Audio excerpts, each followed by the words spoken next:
Vision 2047 కాదు, అది poison 2047 అంటున్నారు మాజీ మంత్రి హరీష్ రావు. ముఖ్యమంత్రి రేవంత్ రెడ్డిపై ఆయన తీవ్ర వ్యాఖ్యలు చేశారు. విజన్ 2047 అంటూ రేవంత్ రెడ్డి డబ్బా కొట్టుకుంటున్నారు. కానీ ఇది విజన్ 2047 కాదు, పాయిజన్ 2047 అంటున్నారు ఆయన. రేవంత్ రెడ్డి నోరు విప్పితే అబద్ధాలు చెప్తున్నారన్నారు హరీష్. 90 మంది పిల్లలు ఆసుపత్రి పాలైతే ఇప్పటి వరకు మంత్రులు ఎవరూ వెళ్లి పరామర్శించలేదంటూ విమర్శించారు హరీష్ రావు. 20 students को motion से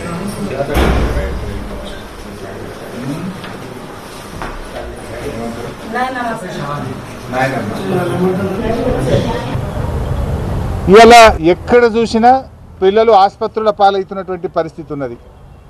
రేవంత్ రెడ్డి ఏమో విజన్ 2047 అని డబ్బా కొట్టుకుంటుండు, సంకలు గుద్దుకుంటుండు.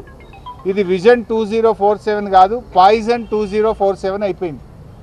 ఇది విజన్ 2047 కాదు, పాయిజన్ 2047. ఎందుకంటే ప్రతిరోజు రాష్ట్రంలో ఏదో ఒక మూలల కలుషిత ఆహారంతో మంచాల మీద పడ్డ పిల్లలే కనబడతా ఉన్నారు. కోతలు కోయడం కాదు, రేవంత్ రెడ్డి నోరిప్పితే అబద్ధాలే.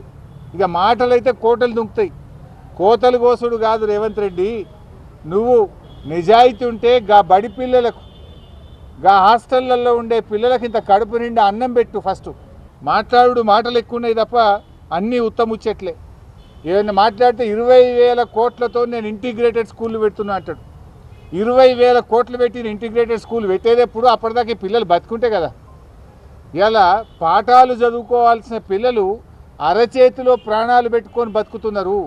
సార్ మాకు అన్నం దొడ్డు బియ్యం వస్తున్నది, అన్నం తినబుద్ధి అయితే లేదు, అన్నం ఉడుకుతలేదు, ఆ అన్నం తింటే కడుపున వస్తున్నది.